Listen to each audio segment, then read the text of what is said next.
how's it going? Susan Ruth here. Thanks for listening to another episode of Hey Human Podcast. This is episode 397, and my guest is Mikey Weinstein. He has so many accolades and things that he's done. I'm going to quote directly from the website of the company that he is the president and founder of, militaryreligiousfreedom.org, to describe him. Mikey is, quote, the undisputed leader of the national movement to restore the obliterated wall separating church and state in the most technologically lethal organization ever created by humankind, the United States Armed Forces. Described by Harper's Magazine as the constitutional conscience of the U.S. military, a man determined to force accountability. He's an Air Force veteran, and Mikey's family has a long and distinguished U.S. military history spanning 3 consecutive generations of military academy graduates and over 130 years of combined active duty military service in every major combat engagement our country has been in, from World War I to the current global war on terror. He's a registered Republican and, as a lawyer, spent over 3 years working in and for the West Wing of the Reagan administration as legal counsel in the White House. In his final position there, Mikey was named the committee management officer of the much-publicized Iran-Contra investigation in his capacity as Assistant General Counsel of the White House Office of Administration, Executive Office of the President of the United States. He's the author of With God on Our Side, One Man's War Against the Evangelical Coup in America's Military, and also No Snowflake in an Avalanche, the Military Religious Freedom Foundation, its battle to defend the Constitution, and one family's courageous war against religious extremism in high places. He likes long titles too, so that's a mouthful. In 2012, Defense News named Mikey one of the 100 most influential people in the U.S. defense. In 2014, for the 6th consecutive year, the Military Religious Freedom Foundation was officially nominated for the 2015 Nobel Peace Prize, its 7th total nomination. He is a force of nature, and that's an understatement. He moves quickly, he speaks quickly, and he's on a mission. A really fascinating conversation. Check out Hey Human Podcast for links and to learn more about my guests and the show. Check out SusanRuth.com to learn about me and my other artistic endeavors. Follow Susan Ruthism and Hey Human Podcast on social media. Find my albums on Spotify, Apple Music, Amazon Music, or wherever you get your music. Rate, review, and subscribe to Hey Human Podcast on iTunes or Spotify or iHeart or wherever you get your podcasts. Thank you for listening. Be well, be kind, be love. Here we go. Everyone, this is a trigger warning for this episode. Violence, threats, and language that is not the usual F-bomb or whatnot. It's a little bit more intense. So just FYI, trigger warning. Mikey Weinstein, welcome to Hey Human. Thank you. It's great to be a human. And hey. Hey. Shout out to Gary for introducing us. Yeah, very much so. I appreciate that. He's awesome. Let's jump right in. I like to start these shows with a background of you as to what shaped you. Obviously, I know you went to the Air Force Academy, but just as a child, the household that you grew up in, how did that shape you as a person? You know, I've been watching my youngest son got me into the NBC TV show This Is Us. That shows very much about that. You know, I grew up in a very strong nuclear family. My dad went to the Naval Academy and took his commission in the Air Force because the Air Force Academy hadn't started yet. It technically started in 1954, and he graduated from Annapolis in 1953. So he went into the Air Force, and you know, my family was a military family. My dad was strict, but not cruel. He was loving. My mom was very loving, and but we knew early on we were not like most other people in the military. We were Jewish. You know, I mean, I'm still proud to be Jewish, very much, ethnically and culturally. I just don't buy into the theology that much. I still, I'll pray 3 times a day in Hebrew. I'm not sure there's anybody up there, but The values I got were built on, despite the fact that we're all, human beings that make 100 mistakes a day, maybe me more like 200, is that we're both mostly the key things. I think you could probably wrap up, Susan, the 10 commandments into just two, which is to help each other and love each other. Hard to do. And so trying to give back to the community and to when you do serve in the military in the nation, you are protecting the country, which is our tribe, as it were. And these days, that's a very difficult thing because we are an incredibly divided country. It's divided husband and wife, brother and sister, parents and kids, grandparents and grandkids. I just had a lunch today with a friend, guess I can use that term, of almost 30 years, about 30 years, who's completely MAGA, who's been that way. It's very hard for me to even sit with him. While during lunch, we got a very hideous slur that came in saying, I'm not sure if I can say, fuck you, Jews. Or kikes, fuck you, kikes. That's right. And then my friend started mentioning that, the K word to Jews can't be equated to the N word to black people because, blacks have suffered much more than Jews have. And besides that, the word kike had been used for many other people in prior years, which, of course, it's ridiculous to start talking about who has suffered more here, there, whatever. And how do you even talk to somebody like that? And so I've been forced to sever based on my upbringing and how I view reality through my parents and through the experiences that I had. We all are creatures of cumulative experience. So I have one of my classmates from the academy that I retain in my orbit who would be in the MAGA world. And then this other person, it's very hard. He recently lost a parent. And so I'm trying to be kind about it, but it was everything I could do to stay at the table during lunch because I just wanted to get up and tell him to fuck off. So bottom line is we all make mistakes. We're all trying. I think probably the best thing was recently the late Sandra Day O'Connor, the first woman that ever got to the Supreme Court, and boy, do we miss her. As she was among her last words to her children, she recently just passed away, very recently. She just said, to her, I think it was to her son, he mentioned it, and I believe in her eulogy in Phoenix, Arizona, that she said, we're basically here to help each other along the way. The bottom line is none of us really know what we're doing here, how we got here, didn't ask to be here, where we're going afterwards. We can have all this dogma if we want, but we're free in this country to follow anything we want to. But we created a government that cannot tell you which dogma to follow. And when you use, in our case, the U.S. Marine Corps, Navy, Army, Air Force, Space Force, the U.S. Coast Guard, the U.S. Maritime Service, Susan, or any 17 national security agencies, or even if you're a high school junior ROTC teacher, you cannot use the awesome power, heft, and prestige and financial impact, financial strength of the U.S. government, mostly in our case, the Department of Defense, to act as a force multiplier to push a particular dogma on otherwise helpless subordinates. I always tell people that we are not a complex meal like Chateaubriand. We're a freaking hamburger.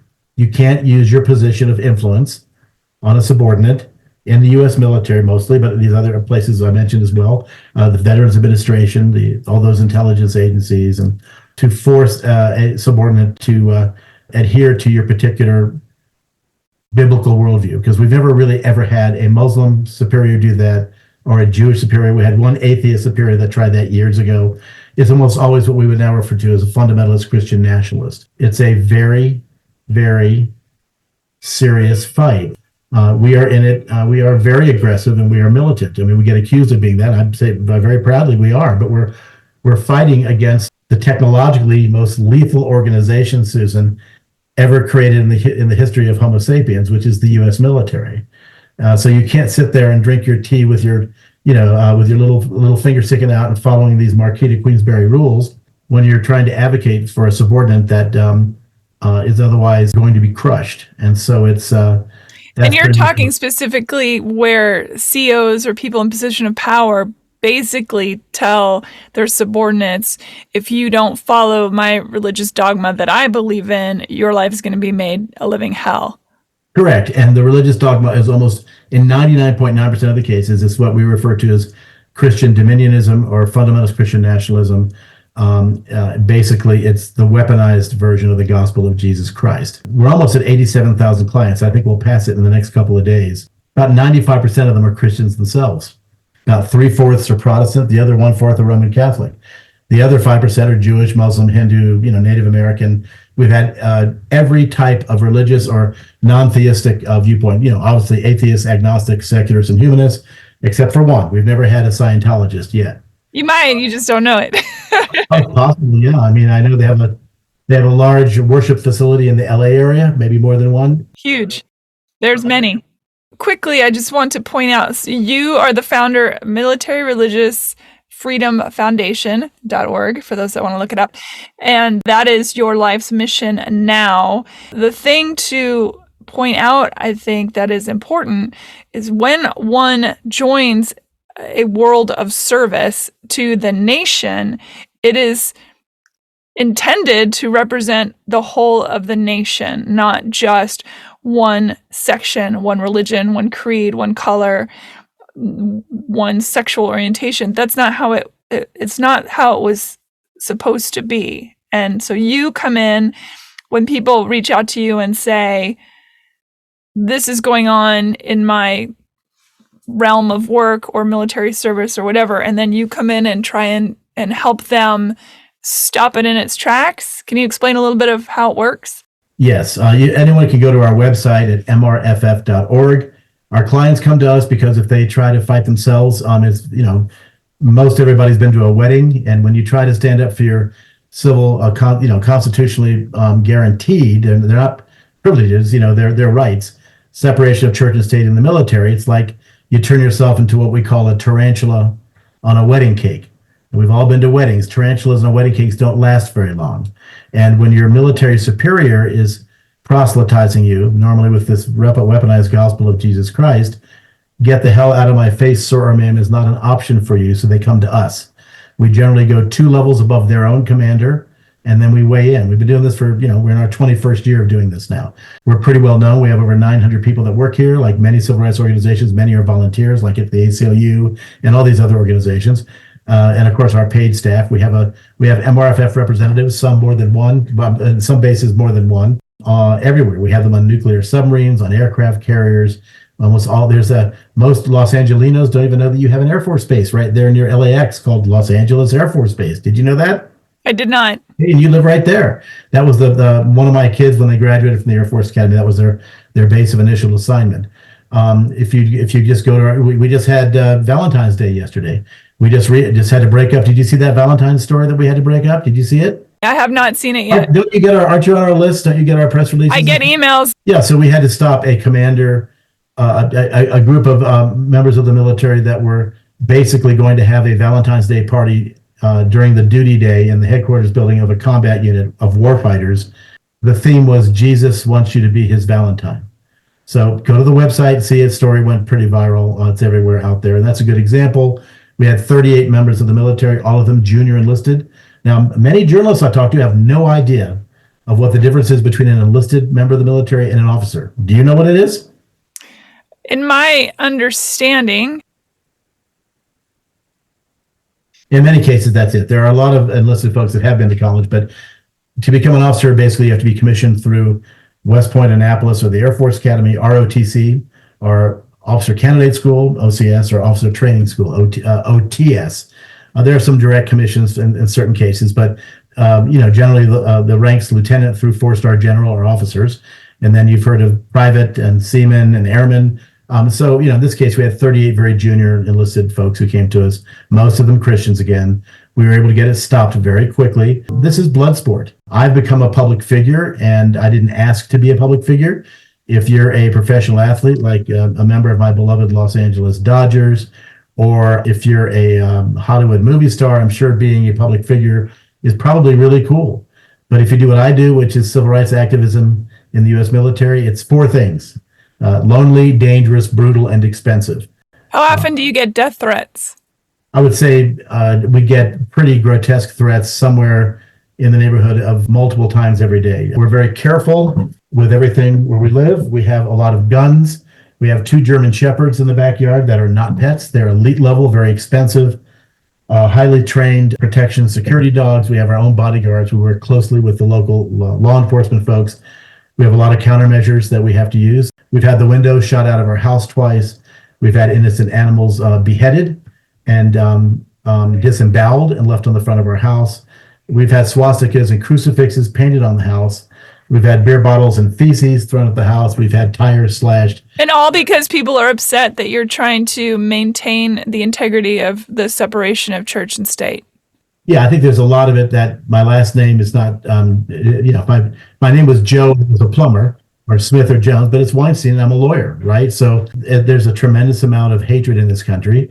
There's a tremendous amount of ignorance in this country. We're finally beginning to pay for the fact that we stopped teaching civics in high school. I mean, in 2015, I guess I was naive in thinking that the American people would never elect someone as cowardly, ignorant, entitled, racist, misogynistic, homophobic, transphobic, and did I mention coward? I can't say that enough, as Donald Trump. And now if you support that, which is the short term is MAGA, right? Make America Great Again. I couldn't be married to someone like that. I don't want to have friends like that. I told you I have two exceptions. I think it's important because if we're going to understand each other and get along in this country, it's not like he's going away, right? I don't know what the answer is for that. And it's interesting because you are Jewish, but I read on your bio that you're also a registered Republican. I'm sure people think you're a raging liberal wingnut or whatever. Well, Pacific Palisades isn't very far from you, is it? It is not. So a number of years ago, I was given a political courage award by the Pacific Palisades Democratic Club. Once they found out that I'd been a lawyer for Reagan in the White House and was a registered Republican, which is true, I haven't been able to find one to vote for about 30 years. But other than that, I can't find a Republican that doesn't make me want to projectile vomit. About 2 or 3 days after they gave me the award, made the announcement, they decided they were going to take it back again. And then I had some great support from prior winners of that. Ambassador Joe Wilson, who's now passed away, Phil Donahue, Mike Farrell. Mike's on our advisory board, and he was the one that... Mike's been on the show. He's great. I love Mike. He's fantastic. And he was actually the one that when they recanted and said, no, I guess you can have the award. So they flew my wife and I out there, and Mike is the one that actually presented me with the award. I do disagree with you a little bit. I don't know that civil discourse is going to be possible anymore. If I need to sit down and explain, give me my views. If I need to explain to someone, if I have to explain why Donald Trump is a fucking piece of shit, and I don't know what your rules are on this podcast, but I am the way that I am. I'm a passionate person, highly flawed, passionate person. I'm not wasting my time if it's so odd. And I know that many of them are spoon-fed from Fox News. I did an interview with them the other day.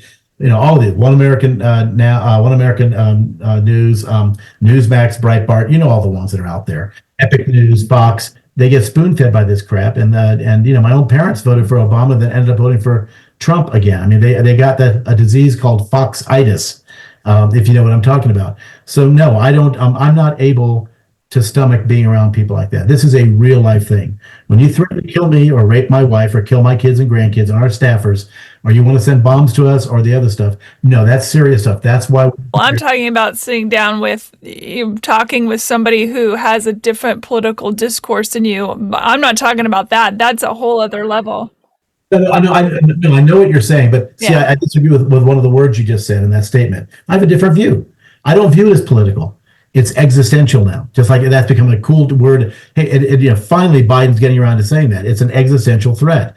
Whereas Adam Kinzinger, also a Republican, who voted to impeach Trump and was on the committee for reviewing everything that happened on January 6th, and then then either left or he wasn't going to be like Liz Cheney. He wasn't going to be voted back in again. He said, look, this is about democracy. Yeah. And that's it. Every other issue is secondary. So either you support democracy or you don't. Yeah. So when people say, and I don't mean this derogatorily, or I don't mean to sound haughty about this or pejorative or pedantic, but it's not politics. We're using the alliterative P here. Pedantic, right? Pedagogy and there's else. Definitely a disconnect between folks who are supportive of Trump and those who call themselves patriots, because I've never seen someone who is so disrespectful and in disregard of a nation of peoples. I agree, but see, it's like I said, it's not political.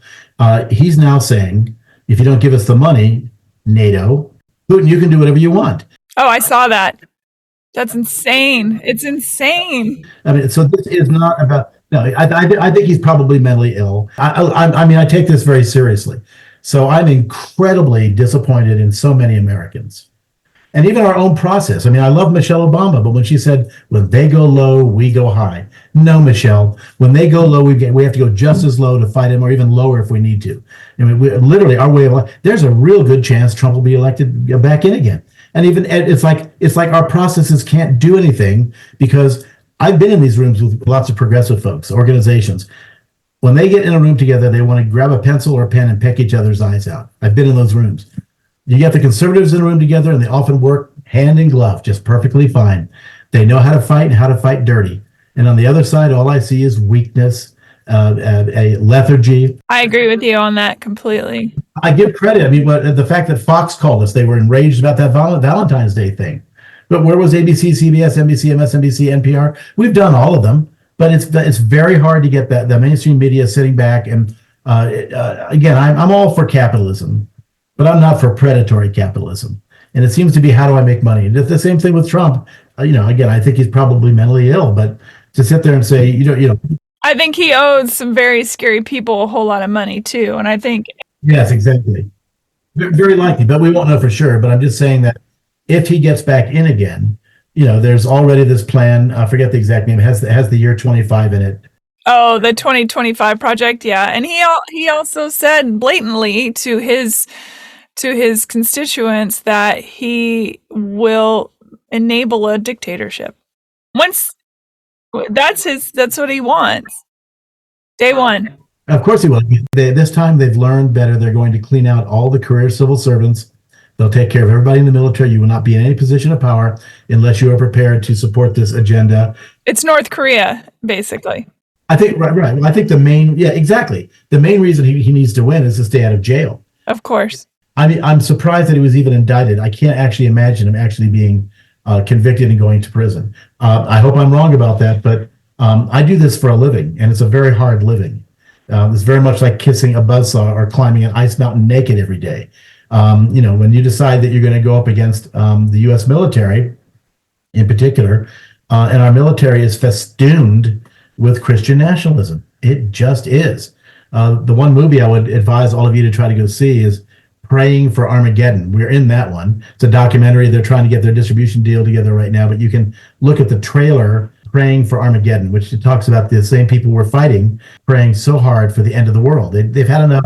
Yeah, they are.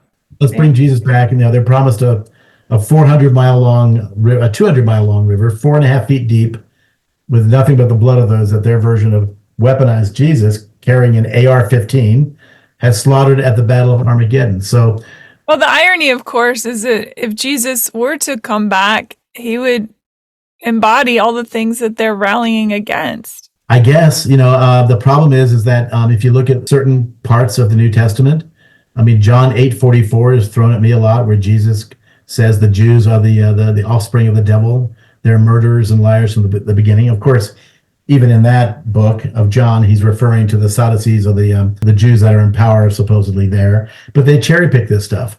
It's not as though this is a real chill little, a pacifistic Buddha. I mean, Jesus did say, don't make the mistake of thinking I came here to bring peace. I didn't. I came here to bring the sword.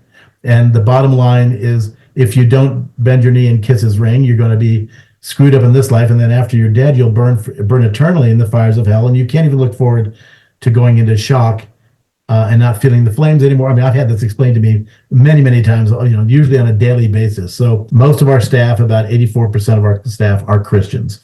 Some of our best supporters are evangelical Christians who are on our staff. They donate. They're clients of ours. But of course, the difference between a fundamentalist Christian and an evangelical is that it's just like I presume you probably have a driver's license. You're not free to drive anytime, anywhere. You cannot drive if you're stoned or drunk, or you're too tired, or you're on prescription medicine. And so our whole thing is simply focused not on whether Jesus or Buddha or Yahweh or Vishnu or Spider-Man is the correct God. It's simply, we look at three things: the time, the place, and the manner, Susan, in which a member of the military feels they have the right to deploy their faith or non-faith tradition. As I said, 99.9% of the time, it's a fundamentalist Christian trying to follow the so-called Great Commission, referenced at least twice in the New Testament, Mark 16:15 and Matthew 28:19, which is one of the last things Jesus is supposed to have said to his disciples, which is go and make disciples of all nations. If they try to use their military rank, if you're even being gently proselytized, remember that is not like working at IBM or Taco Bell. That's your civilian boss, and you can tell them to go fuck off. In the military, that's a felony to do that. In the military, it's a felony to have sexual intercourse with someone other than your spouse. Adultery destroys unit cohesion, good order, morale, and discipline, Susan. If you're ordered to go to the base dentist at 4 p.m. to get a teeth cleaning and you don't show up, that can be a felony. It's and the U.S. Supreme Court has made it clear that the First Amendment in relation to the military is very different than what you get as a filmmaker, a journalist, or what I get as a civil rights advocate. They want us to have the full panoply of rights for us under the First Amendment, not in the military. In the military, if you say or do something, the idea is we want to maximize the lethality of our military to ensure that we can protect the full panoply of constitutional rights for everybody else. How do you do that? You maximize good order, morale, discipline, and unit cohesion, mission accomplishment, and the health and the safety of the troops. So we don't care about any religious philosophy. What we care about is when you think you have the right, the time, place, and manner to deploy. That is our focus. But with my last name being obviously Jewish surname, and with me being an attorney, my family, and like I said, I'm a registered Republican because it drives them crazy. I just, again, haven't been able to support that in about 3 decades. And 3 of my kids are Academy graduates from the Air Force Academy. I went to the Air Force Academy. My brother-in-law went to the Air Force Academy. My father was an distinguished graduate from the Naval Academy. So we have over 165 years accumulated of combat experience in my family in pretty much every major combat engagement the country's been in, from really going back to the Civil War to where we currently are. So we were kind of in the right position, the right time, place, and manner to fight this. When did you see it begin? When did the tide turn? February 4th, 2004. Hollywood, Mel Gibson. The Passion of the Christ came out. Did you ever see that movie? I didn't want to see it. No, we had to see it. That movie was pushed down the throats of the cadets at the Air Force Academy, where I had 3 of my kids at the time, by their officer and cadet chain of command. It was unbelievable. I looked at the movie. It was like a Jesus snuff film. We don't even refer to it by Mel Gibson's name, The Passion of the Christ. We call it the Jesus Chainsaw Massacre or Freddy versus Jesus. But if you'd seen it, and when I realized my kids were being forced and the other cadets, I realized, okay, stop. In real life, in a movie like the short one that you just did, I presume, music, if something big happens, you hear the drums, the trumpets, the harps, whatever. But in real life, you don't have a soundtrack. So sometimes when these big moments come, and that was Lexington and Concord for us. When I saw what my alma mater was doing and pushing this movie on these kids and the staff, faculty, staff, and cadets, I stopped what I was doing. We started the fight. We pulled on the thread, and we began to realize that the whole sweater was coming off. 22 months later, we actually formed the Military Religious Freedom Foundation in December of 2005.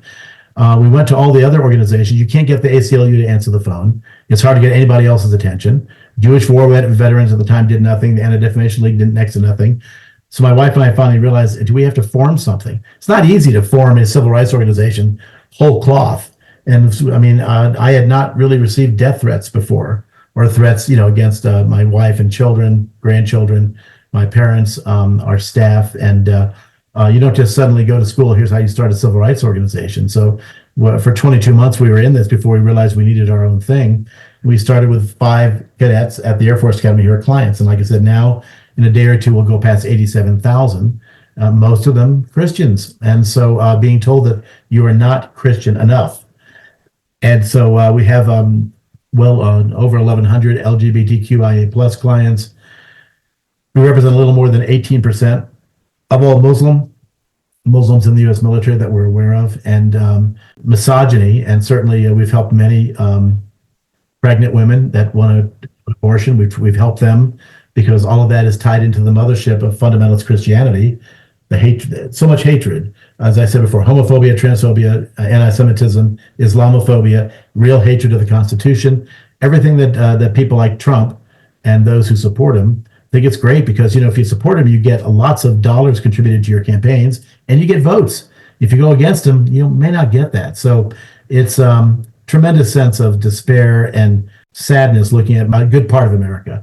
there are plenty of others that say this is no, we have to fight, but how do you fight against it? And I'd love to be able to have civil discourse and sit down and talk about it, but I think that ship has sailed, and we're facing the most consequential election easily in the history of our country. This is beyond. I agree. Beyond the Civil War. If he gets back, I guess I would pose this question to you and the listeners of your podcast, Susan. I don't know which will be the bigger bloodbath, if he gets back in again or if he doesn't. Because he's not going to sit there and say the election was fair unless he wins it. You think he's going to sit there and say, I won, but it was terribly unfair. But there is a bloodbath coming. And so I don't know exactly the magnitude. I know perhaps you've even spoken to fellow Americans, friends, family that say, if he gets in, we're moving. Okay, where are you going to go? Where do you get away from the tentacles of America? Where do you think you're going to run to? I'm not going anywhere, and we're going to. We will fly this airplane into a mountaintop if we have to fight again. We probably get between a dozen to 18 fairly grotesque threats on a daily basis. But we've had police on the job that made the threats on their computers. I was certainly pre-COVID in particularly a lot of public speaking. I gave a speech at a large Christian university in Colorado, not the Air Force Academy, because that would qualify these days, but a public Christian university in Colorado. Our security team went up a week before, as they normally do, and briefed the security people at this college. And then about 18 hours later, I got a threat from one of the security people at that college, a threat that came in. Yes, that's right. The college refused to fire him, but just said he wouldn't be working the security detail. Of course, we had to come up with a whole different way of moving. And of course, I normally don't speak without wearing Kevlar or bulletproof vests and stuff. So I'm not going to make it easy, but you have to train with concealed carry weapons, which we all carry. You sit a certain way in a restaurant, in a movie theater. I mean, you try to do the best you can. I think about it a lot because, as Winston Churchill said, there's nothing more exhilarating in human experience than to have someone shoot at you and miss. But I'm not so sure they're going to miss. And so, like I said, that we're not complex. It's pretty easy to see what we're doing. And in this America, I mean, I remember when we had the simple issue of just hating George W. Bush for his policies. And then Obama came in and we thought things would be better. They weren't. I mean, clearly he was better, but that didn't trickle down through the bureaucracy. And with Trump, it went on steroids. And if he gets back in again, which is certainly possible, I don't know, like I said, column A bloodbath or column B bloodbath. He gets in bloodbath, he doesn't get in bloodbath. I'm frustrated that the Democrats haven't given us a better candidate. I don't know that anyone else could have beaten Trump in 4 years ago. So what are they supposed to do? Put somebody else in there? My fear is that if they did, I mean, who would be the better candidate? I'm not happy with Biden's unequivocal support of Benjamin Netanyahu and Israel's slaughter of the Gaza. Ugh, yeah, me neither. Yeah. The fact that the loss of life, even any loss of life, grotesque, but this is beyond the pale. It is, and to sit there and say that every Gazan is a member of Hamas because it's ridiculous. I mean, over half the population's under the age of 14, but there are over 28,000 dead Gazans, Palestinians in Gaza, and of course the people that unequivocally support Netanyahu say, well, that's coming from the Hamas health aid. Well, where are your numbers coming from? You're 1,200 or whatever. And I have family that live there. My kids went there for birthright. I've never been. I have no interest in going to Israel. I'm an American. And remember, during Trump's reign, yet another settlement in the West Bank was named after Trump, which he loves. I would have loved to see Bernie Sanders in or Elizabeth Warren. At this point, I could literally live with Liz Cheney being president as a Republican. I would sleep at night. With Mitt Romney, I would sleep at night. I hate Chris Christie. He's a sycophant, etc. I can't stand Nikki Haley. They all got on board the first time because it helped them out. There are some Republicans, and Adam Kinzinger, as I said, I could sleep at night. And I was in the Reagan White House for over 3 years. I mean, I was there. I was one of his lawyers, and I was the committee management officer for the Iran-Contra investigation. I get it. I understand it. I feel confident in saying that if Reagan were alive today, he would be in a state of shock by Trump and the others that are there. There are many things he did that I couldn't stand. I was not a fan, but he was my client. But we're in a completely different parallax universe now, and it's hard to believe that this is happening, but it is. And the forces of rationality, Susan, and morality seem to be moving very slow and unable to coalesce to fight back. Well, and I feel like his followers give him a pass for literally anything, but at the same time, they're screaming about any other American doing far less damage. I mean, even this whole thing with Fani Willis right now. I mean, I wish he hadn't had this relationship with, but it's a peppercorn compared to the fact that this guy Trump called into the Secretary of State and said, "Find me just under 12,000 votes." I mean, come on. I mean, but Trump himself said several years ago he could shoot someone on Fifth Avenue, not good. Yeah, apparently so. That's the problem when the cult of personality rules the land. Right. Putin is smart. I can't stand him, but he's smart. Ayatollah Khamenei, the head of Iran, is smart. Can't stand him. Kim Jong-un is smart. Can't stand him either. Xi Jinping, the head of China, is smart. Can't stand him. Trump, not smart. Cowardly, been given everything. I think he's been, whatever frequency he's been generating since he was about a year and a half or two, that's the same frequency he's always had, but it resonates with those that show a very deep-seated level of hatred, bigotry, and prejudice against women.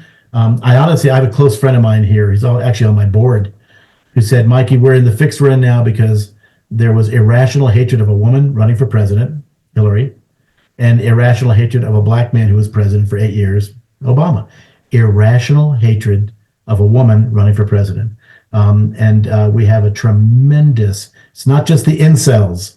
You look at a woman, I look at Taylor Swift, who's obviously, she's up on the progressive side, very much so. She supported Biden back when he ran in 2020, but she's a woman, she's been very successful. She has well-earned power. She didn't inherit anything, and that is terrifying, not just to Republican men, but to certainly women as well. But I think it's the irrational hatred of Hillary Clinton and the irrational hatred of a black man being president. And it shows us to be in a magnitude far more than we'd ever seen, a country that is racist, hateful, and bigoted. Now, is everyone in the country like that? No, of course not. I mean, Biden did win. Was he my first selection? Was he my fourth or fifth? No, but he's the guy we got. And in a perfect world, we can't bring JFK back again. And look at Bobby. I would have preferred Bobby. Oh yeah, Bobby would be, or Jimmy Carter. These are all people that I thought were great. Or I've often said that if you were walking down a dark city alley at 2 a.m. and you were stopped by a gang of gangsters, and they said, "Okay, Susan or Mikey, we're going to give you 2 choices. You're in the wrong place at the wrong time. There are no cops here. You see this orange Sharpie? We're going to mark this on your left hand so hard, it'll take you 20 minutes in the shower to get that off. Or if you don't want that, we're going to stick this knife in your eye. So which would you like to have done to you? And then you can go home." You're obviously going to say, "Get that Sharpie out. I'll have to take that shower, but I'll try to get that orange stuff off my hand." So that's the difference between who the Democrats have and Trump. I mean, do you understand what I'm saying? How hard is this to make the decision? How difficult is it to say, okay, and so to sit there, and I was even disappointed with Jon Stewart the other night. I don't want to see any, look, I'm the guest on today, so I'm giving you my views. I don't want to see any equating of badness between Biden, who's supposed to be senile, but he's also running a giant crime family, and Trump, who's the most disgusting piece of filth I've ever seen as a human being. How hard is this to figure out? Well, apparently it's pretty hard. I think we are in the fight of our life, for sure. We are. We very much are. Yes. And I had a question for you. You're the host. I love the name of this podcast. Where did you come up with Hey Human? I was in Nashville, and shooting occurred, another shooting. And within a couple months, the San Bernardino shooting and Pulse nightclub shooting happened. And I was at the bottom of my faith in humanity. And I was crying on the phone with my dad. And I said, I think we've gone too far. I don't think we can come back. And it's devastating what has happened to us as a species. I agree with you. If I may ask, what brought you to such the nadir of your sense of things being okay? I mean, how did you hit rock bottom? What had caused that? Just seeing the cumulative effect of the cumulative effect, and it was just one shooting after another, and the fact that people, instead of dealing with their own problems, decide to take it out on others. We all know now that the Pulse shooting occurred when a person who had deep self-loathing for homosexual tendencies didn't know how to deal with that, and so he's taking it out on everybody at that nightclub. Do you have siblings? Two much older brothers. Okay, yeah. Do they feel very similar to you about the way things are going down? I think that my eldest brother suffered a pretty severe stroke. I don't know that he thinks a lot about a lot of things, but I'd certainly, the middle child is, I mean, his daughter is trans. So right there, you've already got a different fight on your hands for just hoping to keep her alive. No, I mean, we have a number of, parents of trans children and trans clients ourselves. And we did our research on the podcast, or I wouldn't be giving this much time to it. I mean, there's only 86,000 seconds in a day, and they're all very valuable to all of us. And so I appreciate that. No, that's why I wanted to make time to be able to do this. And we, particularly I look back at a number of my classmates from the Air Force Academy, can't even speak to them anymore. Not all of them. Some of them are supporters and donors and whatever, but if we go to these events where we're all together, the last one was a disaster for the Air Force Navy football game. We got together in one of our classmates owns a bar in Tampa. We all gathered there, and that turned out to be a disaster. And so I can't even go to the reunions anymore without bringing a phalanx of bodyguards. It's just too expensive. Why would I mess with that? So on the bright side, he hasn't been reelected yet. We need people. My own son is a member of the House of Representatives in Ohio. He's a state rep, 3-term, but he's running for the Senate there now. Good. And he feels the same way you and I feel about, the country and the important things, and even the idea of gun control. I mean, we have a lot of guns in our house.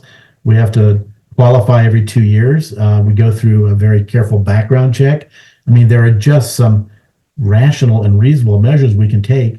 Most Americans, it seems, don't have a lot of knowledge about our Constitution. They don't understand. I mean, Israel doesn't even have a Constitution. At least we have one. Like, I guess, fish in an aquarium, Susan, they never see the water. So you just live in this country. Hey, I'm oblivious, but I get have this great life going on here. And then the idea that we're being flooded by an army of immigrants, like zombies coming across the border, complete and utter bullshit as well. It is utter bullshit. I mean, I have friends who are literally at the border patrol people. And it's a really interesting damned if you do, damned if you don't, because I see Fox News gets pissed when they say $1 million worth of fentanyl seized. Look at what's happening. It's like, wait a minute. Do you want it to be stopped or do you not want it to be stopped? You better make up your mind, because right. Those are two totally different things.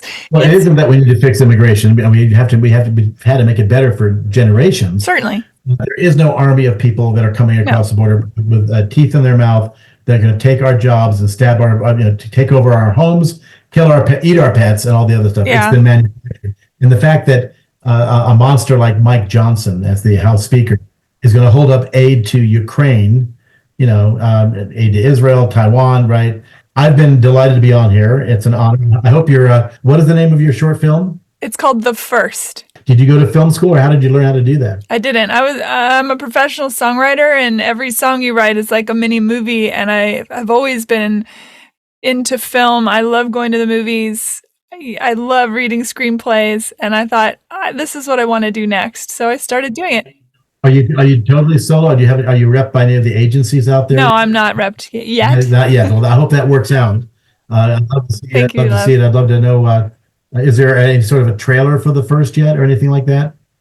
It's too short to have a trailer. I will definitely put it out on the festival circuit, but I'm happy to send you a copy when it's ready. Please do so. I'd love to see it. And if you come to Los Angeles, please let me know. I'd love to buy you a cup of Joe. I will make sure of that, because I mean that's one place where we have our media and web folks. We are repped in Hollywood, and we have folks there we need to go see and stuff like that, and a big client base. I really appreciate your time. I know how valuable it is. Thank you. I think the work you're doing is incredibly important. Thanks, Susan. Thank you for listening, everyone. I appreciate it. Be well. Thanks, Susan. You too. Bye-bye.